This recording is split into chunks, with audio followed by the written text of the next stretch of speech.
Hola, buen día. El día de hoy vamos a presentar el proyecto final de Econometría 2, el cual está elaborado por Ángel Hernández Conde, Ana Valeria Pérez García, Cristian Armando Torres de Jorge e Ivana Torres Ugalde. Comencemos. Comenzaremos presentando el modelo logístico llamado Heart Attack. Para la primera parte de nuestro proyecto, haremos una predicción binaria utilizando la estadística para eliminar las incertidumbres de las predicciones. Haremos una regresión logística para predecir los ataques al corazón, verificando las variables más relevantes que a continuación presentaremos, comparando los modelos Probit y Logit. Para este propósito presentamos las variables que conforman la base de datos. Tenemos a Age como la edad del paciente, Sex como el sexo del paciente, donde 1 es masculino, 0 es femenino, CP el tipo de dolor en el pecho, donde 0 es angina típica, 1 anfina típica, 2 sin dolor de angina, 3 asintomático. TRT-BPS como la presión arterial en reposo, CHOL como el nivel de colesterol, FBS el azúcar de sangre en ayunas si es mayor de 120, 1 como verdadero, 0 como falso. RESCG, resultados electrocardiográficos en reposo, donde 0 es normal, 1 ST, normalidad en las ondas, 2 hipertrofia ventricular izquierda. THALA-CHH, frecuencia cardíaca máxima alcanzada, old peak, máxima anterior. SLP, pendiente. CAA, número de vasos principales.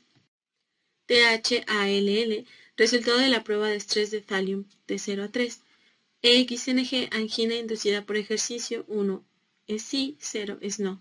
Output variable objetivo, 1 ataque cardíaco, 0 sin ataque cardíaco. Tenemos 13 variables que nos ayudarán a saber cuál es la mejor forma de predecir un ataque cardíaco, por lo que empezaremos con un análisis exploratorio para saber cuáles son las variables de mayor peso. Para comprender mejor la relación entre las variables y empezar a tener una idea de su relevancia en la predicción de un ataque cardíaco, realizamos un análisis exploratorio. Este lo realizamos con el lenguaje SAS. Ahora bien, para la figura 1 podemos ver que la edad influye para que ocurra un ataque cardíaco, pues ocurre con más frecuencia a los 55, o bien a la primera mitad de la gráfica.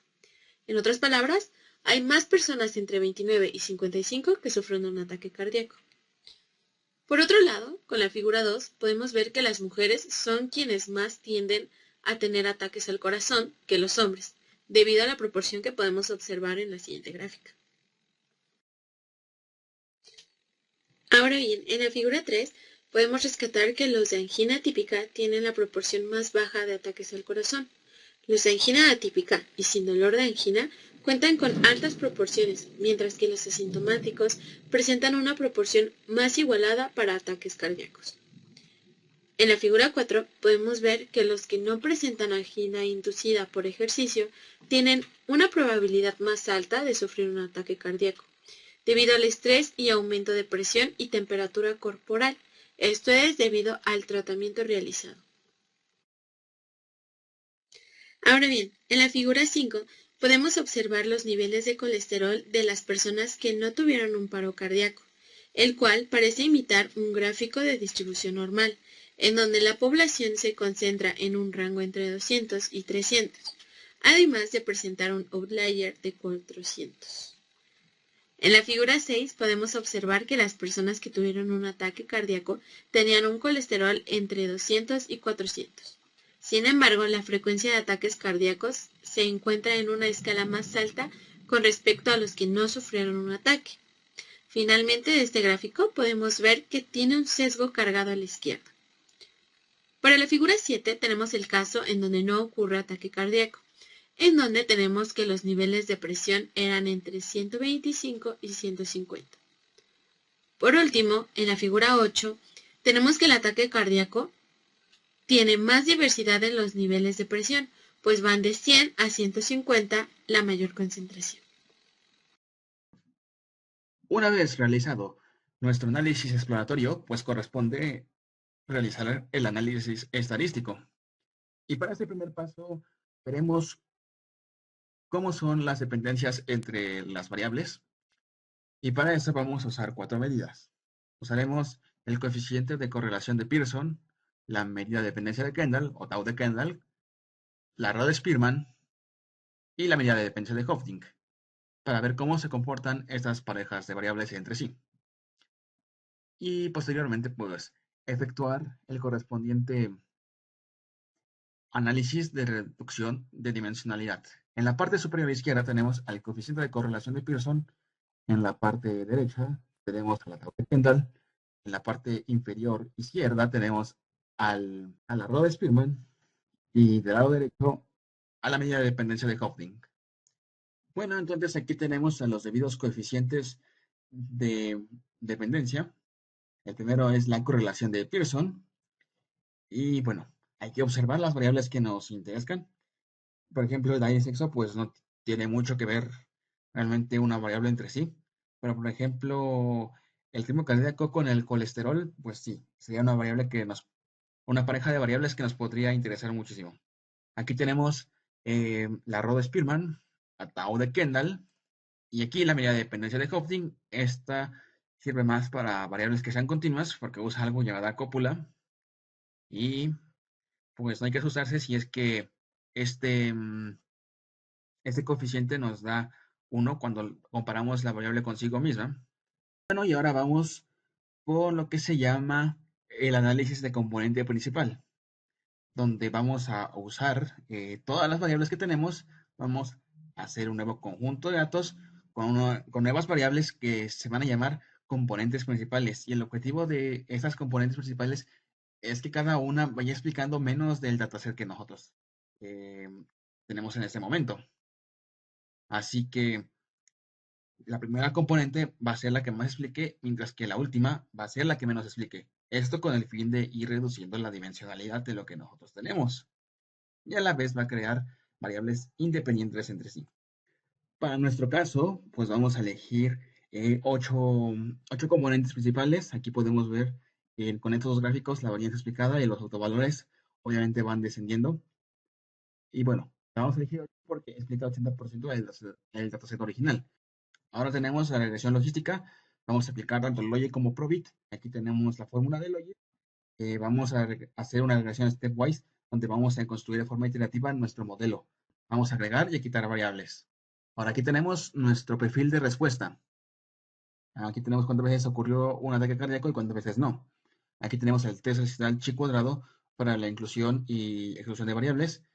Tiene un p-value muy alto, entonces pues eso es bueno, debido a que sí es importante ir discretizando entre las variables. Aquí tenemos los criterios de ajustes de modelo. Tenemos el like, el criterio de Schwartz y el menos 2 log L. Aquí tenemos nuestras estimaciones por análisis de máxima verosimilitud. Tenemos 5 variables y aquí tenemos nuestra fórmula.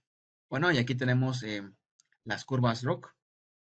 La curva ROC te explica la eficacia de tu modelo. Está entre el 0.5 y el 1. Entonces, tenemos en el último modelo que tenemos una curva ROC con un valor de 0.927.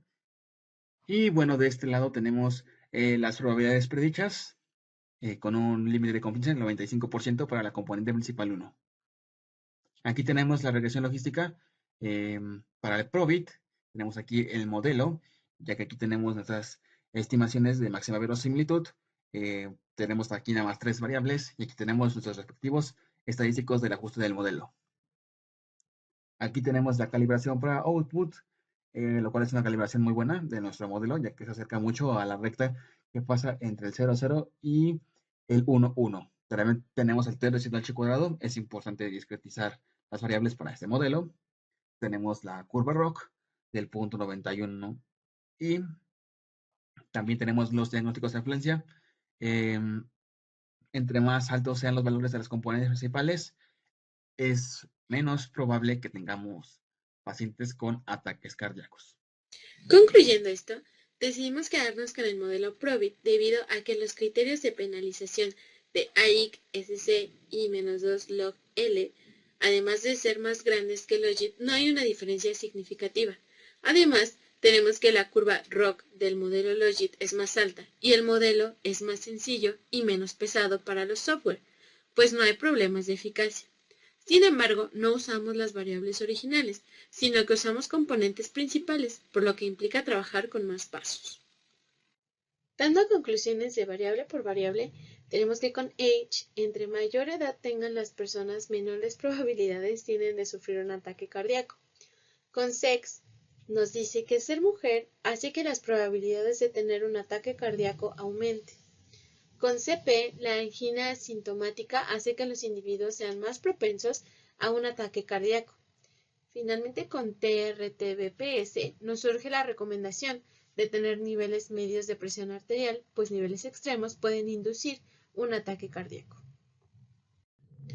Con CHOL, el colesterol entre más alto sea, mayor será la probabilidad de sufrir un ataque cardíaco.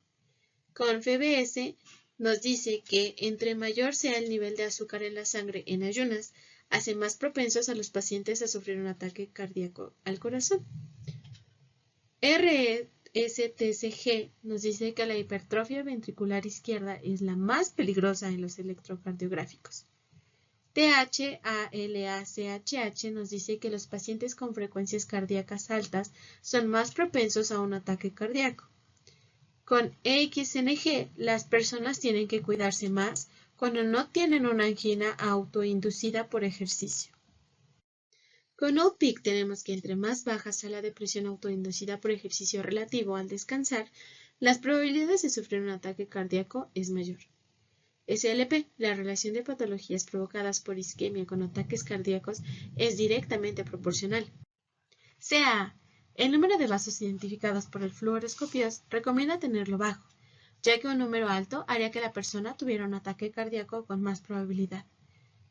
THALL, entre mayor sea la puntuación de la prueba de Thallium, menor será la probabilidad de tener un ataque cardíaco. Para la segunda parte de nuestro proyecto presentamos un análisis de series de tiempo para los precios del petróleo. La base de datos que utilizaremos consta de la serie de precios de petróleo que se registraron desde 2013 de manera mensual. Con esta información buscaremos ajustar el modelo más adecuado de manera que obtengamos buenas predicciones para valores futuros. Iniciamos el análisis a través de la observación de la gráfica de datos, en la que podemos notar caídas importantes en 2015, 2016 y 2020, además de una clara tendencia a la baja, que puede ser explicada por la disminución del uso del petróleo a partir del aumento en el uso de energías alternativas. Con la gráfica de descomposición de la serie es mucho más fácil observar la tendencia a la baja que se mencionó anteriormente, además de algunos otros elementos relevantes como la estacionalidad, que se muestra en el tercer rubro de la gráfica. Nos interesa ahora determinar si la serie con la que estamos trabajando es estacionaria. Para esto haremos un test de Dickey-Fuller en donde buscamos rechazar la hipótesis nula para afirmar que la serie es estacionaria.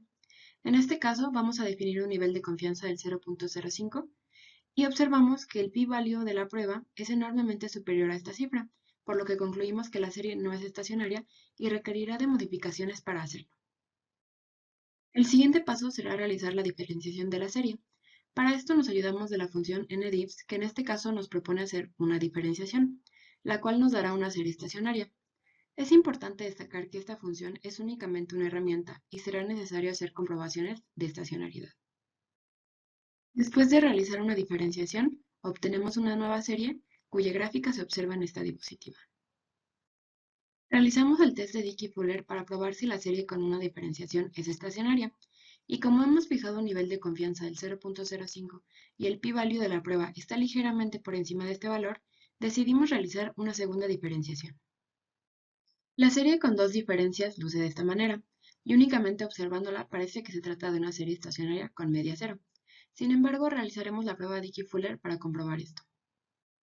En esta ocasión obtenemos un p-value del 0.01, lo que provoca que se rechace la hipótesis nula y digamos que nuestra serie con dos diferencias es una serie estacionaria.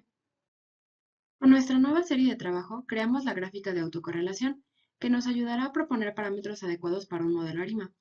De esta gráfica obtendremos el parámetro Q, correspondiente a la parte del promedio móvil del modelo. Debido a que después de la primera diferencia no encontramos más relevancia, proponemos un parámetro Q de 1. Ahora de la gráfica de autocorrelación parcial obtendremos el parámetro P, correspondiente a la parte autorregresiva del modelo, al cual le asignamos el valor de 1 de acuerdo a lo observado en la gráfica. Para poder elegir el modelo que vamos a aplicar para el pronóstico, aplicaremos esta prueba, la cual permite probar en forma conjunta que todos los coeficientes de autocorrelación son simultáneamente igual a 0, es decir, que son independientes. Modelo 1. Dado que se tiene una serie estacionaria, aplicaremos un modelo ARIMA 1, 2, 1, de donde este modelo utiliza un término autoregresivo de orden 1, dos diferencias y un término de media móvil de orden 1 para modelar esta serie temporal. Podemos concluir con un test de Box-Lung, de donde podemos destacar el valor del estadístico chi cuadrado de 0.55, un grado de libertad y un p-valor de 0.81, que obviamente está por arriba de nuestro nivel de significancia acordado. Por lo tanto, no tenemos suficiente evidencia para rechazar la hipótesis nula de independencia de los residuos. El modelo 2 es un modelo ARIMA 1, 2, 2. La diferencia con el modelo anterior es que este utiliza medias móviles de orden 2 para esta serie temporal. De la misma manera, el test de Box-Lung nos indica que no se debe rechazar la hipótesis nula de independencia de los residuos. Por lo tanto, ambos modelos cumplen en ese sentido. Nuestro siguiente paso debe ser comparar los modelos, y dado que ambos modelos cumplieron satisfactoriamente con el test de Box-Lung, lo siguiente que podemos utilizar es el criterio de Akaike para elegir el mejor modelo, de donde podemos destacar que el modelo 1 tiene un menor coeficiente de Akaike y por lo tanto podemos utilizarlo para obtener mejores pronósticos. Como mencionamos anteriormente, en abril de 2020 los precios del petróleo experimentaron una caída histórica. Durante este periodo, la pandemia afectó la demanda mundial de petróleo, ya que las restricciones y las preocupaciones económicas limitaban la actividad industrial y el transporte. Estos y muchos factores fueron los que contribuyeron a una disminución gradual en los pronósticos del precio del petróleo, que se esperaba que estuviera alrededor de $21 por barril en abril de 2020 a aproximadamente $9.5 en enero de 2021. No obstante, es importante tener en cuenta que los pronósticos están sujetos a cambios y pueden verse influenciados por eventos imprevistos, como avances en el desarrollo de vacunas contra el COVID, cambios políticos de producción y acontecimientos geopolíticos de importancia.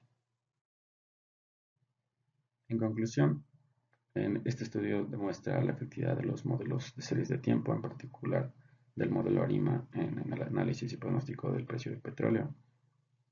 Estos resultados nos brindan información valiosa para inversionistas, empresas de la industria energética y otras partes interesadas para comprender la dinámica del mercado y tomar decisiones informadas basadas en los pronósticos proporcionados. Sin embargo, estos modelos deben seguir siendo monitoreados y actualizados periódicamente para que puedan adaptarse a las condiciones cambiantes del mercado y mejorar la precisión de los pronósticos. Gracias.